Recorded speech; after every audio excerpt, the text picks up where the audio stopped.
Ladies and gentlemen, I'm here at PAX Prime 2013 in the very crowded Warner Brothers booth to talk a little bit to Mr. Jon Katz, who of course works at Warner Brothers Interactive. He's going to talk to us a little bit about Scribblenauts Unmasked, which is, I suppose, the sequel to Scribblenauts Unlimited in a strange kind of way. So let's start by explaining how exactly we ended up at this point. Of course, we started off with Scribblenauts, which was well received. And then we had Scribblenauts Unlimited, where things went completely insane at that point. And now we have Scribblenauts Unmasked, which for some reason has a bunch of DC superheroes in it. So walk us through your thought process. How did this end up happening? Well, basically, you know, I've been a fan of DC Comics for a long time, since I was a kid. I'm a big fan of Scribblenauts, and I'm not the only one. It's everyone in our office loves DC and loves Scribblenauts, and so we sort of looked at it and we said it's a totally natural pairing, because Scribblenauts is all about imagination and creativity, and so are comics. It's like, you know, so many fantastical things happen all the time. You know, characters get in weird situations and everything kind of goes chaotic. Like it's practically the same thing. So they fit together really well. What surprises me is the fact that DC are allowing you such creative license with stuff that they've been spending a lot of time making. More often than not, you'll find these companies they're a little bit, can you please not have Cthulhu eat Batman, because that's just not canon. You guys don't seem to have that problem. So how did they react exactly when you hooked up with them and said, yeah, we would love to have that happen? Well, we were a little nervous at first when we approached them for those exact reasons, but they know what Scribblenauts is, and they knew why it was successful. And they knew that if they put all sorts of restrictions on us, the magic was going to go away. So they have been very nice and very accommodating to what Scribblenauts needs to be. But at the same time, we have to be very accommodating to their canon. So, you know, there are certain rules that we have to abide by, even with all this creativity. So, for instance, Batman can never hold a gun. So if you try to give him a gun, he's going to throw it on the ground. Superman is vulnerable to kryptonite, things like that. So, yes, you know, you can make a pink Superman by using adjectives. They're totally fine with that, as long as, you know, the bigger tenets of the canon we stay true to. The funny thing is, I'd see that more as a strength of the IP as opposed to a restriction of it, because quite frankly, what's the point of putting the superheroes in if they don't have some kind of characteristic that makes them fit within the universe that people are used to in the first place? Exactly. And, you know, it's sort of, think of it, you know, in DC they've got, you know, the concept of Elseworlds that are sort of like side versions of the main storyline. This is sort of like that, where Maxwell and Lily, through a combination of their own superpowers, get sucked into the DC universe, and all sorts of chaos happens. So it allows you to have multiple versions of characters at the same time. So you can have two different Batmen running around. Why? Because this is the Scribblenauts version of DC. If I recall correctly, had something about 37 versions of Batman or something like that, wasn't it? Yeah. There are a lot of Batmen. Yeah, I saw Caveman Batman, and I was shocked, and we'll never see him in the same light again. All right, so those who played Scribblenauts Unlimited, which is probably like half the people that watch my channel, they were really into it. And then they heard about this, and they were a little bit confused about the kind of changes that were taking place in between the two titles, since it seemed like it was a little less of a gigantic leap as opposed to what we saw between Scribblenauts and Scribblenauts Unlimited. So why don't you walk us through the new features and what veteran players can expect to see? Sure. So in Unlimited, that was where we took all the puzzles and we put them into the playgrounds. So all the levels were playgrounds, but the puzzles were the same every time. Here, the puzzles are different every time you load a map. So if you go into Gotham City and you load it, you might see 10 different puzzles, but load it again, you'll see 10 brand new puzzles. So literally, you could load Gotham City 100 times and see 100 different sets of puzzles. It's always changing. We've also greatly expanded the story. In Unlimited, the story was kind of there, a very loose narrative. Oh, Lily's being turned to stone, collect star rights to help her. Here, each level has a very detailed story mission, which furthers, you know, the narrative of there's this main evil presence that has essentially stolen all of the star rights, and you're trying to get them back. So you, through playing the missions, you discover who the main evil force is, then eventually you confront them and sort of set the worlds to right. You're aiding the Justice League in a case that they can't solve by themselves. However, I can aid them using Cthulhu, is that correct? Absolutely.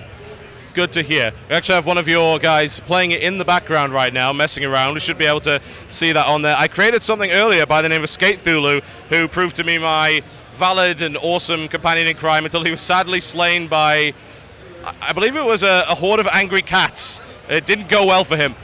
Yeah, Batman fought Cthulhu and kind of weakened him a lot. But then you managed to escape that pretty well, but then when you ran into the horde of angry cats, they unfortunately did you in. My one weakness. How did they see it coming? All right, so if I was someone that had played Scribblenauts Unlimited to death, what would be the reason for me to pick up this version? What would you say, look, you've played this to death, now you can do all this other stuff? You know, what would those selling points be? I mean, I think what I mentioned before. Definitely the dynamic content. You really can't play this game to death. I mean, you can try. You can try and play it to death. The story is much more in depth. Like if you really like DC, we've weaved in a whole lot of like little DC things here and there that you'll sort of pick up on and be like, oh, I remember when that happened. You know, in a comic book. But then also the hero creator is really nice this time too. We've taken the object editor and really tailored it to making heroes and villains much easier. And we have the same sharing too, so you can make, you know, if let's say there's a character, Mr. Banjo. I know he's one that we unfortunately didn't get time to do. You know, we couldn't get them all. So if you're a big fan of Mr. Banjo, you can make him yourself, upload him to the internet, and then all your friends can download him. So you can really show like, I'm such a comic nerd. I know who this guy is. Cool. That's an interesting set of little features there. Now, you did mention the hero editor kind of being adapted from the object editor. I assume that means the object editor hasn't kind of gone away. You could still do the same things that you could previously? Oh, absolutely. If you want to use it to make, you know, a toaster oven that shoots baked potatoes, you can totally do that. You don't have to make a hero or a villain. Excellent. I recall the last time we created a dress that was on fire and very sad about it, and it was kind of a pathetic little display, but it seemed to work out. I don't know what really happened during that video, but people seem to be entertained. Anyway, I'd like to talk just a little bit about the PC version. Obviously, we've been playing it on Wii U, which is a good platform. I mean, it's a nice platform for it because you have the drag and drop functionality, the stylus. Keyboard's pretty nice for a game about words, I tend to find.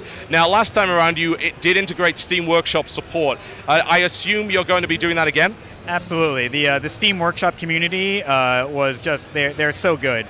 Like, they're our most passionate fan base, and we want to do everything we can to like keep them engaged. Are we expecting a simultaneous release for the PC version? Absolutely. Everything comes out at the same time on September 24th.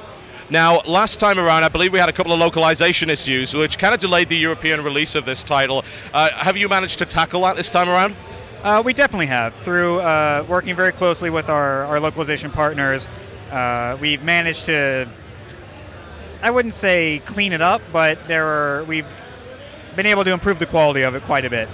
And are you expecting a simultaneous foreign language release as well, or will other fans have to wait? That's sort of to be determined right now. The PC version will be available worldwide on September 24th. The Nintendo versions, we're sort of in a wait-and-see pattern on that. Well, I think the PC guys are going to be happy because we had a bunch of guys saying, you know what, I can perfectly understand English, it's fine, I just want to play it, just let me play it. So that's always good news for them. All right, so is there anything final you'd like to say about this game that might get people just a little bit more interested in the title? It's been a passion of love to make for, you know, not just myself, but like everyone on the team. We're all, you know, super comic nerds, and just being able to like literally pour our brains, like all this stuff that we know, like all these little factoids, just to pour it all into the game, but in an approachable way. If you don't know anything about DC, that's fine. But all these little things that it'll make the experience so much better for you. Now I have to ask your fellow over there, who is, good lord, I think this melee requires Skate Thulu to be added. Could I request that you add Skate Thulu into the mix, and you will see the awesome power of my creation. I believe it was one word, wasn't it? Unless it's forgotten. Behold, the might of Skate Thulu. And I think he's dead. We need to buff Skate Thulu. There we go. Perfect. I have still yet to find a game that allows you to do all of these things. Perfect. I have ruined Gotham, and it feels great. Ladies and gentlemen, Scribblenauts Unmasked is coming your way. Yes, it will be on PC. Yes, it's a simultaneous release. Yes, it's just as manic as it was previously. Keep an eye out for it. My name's been TotalBiscuit. I'll see you next time.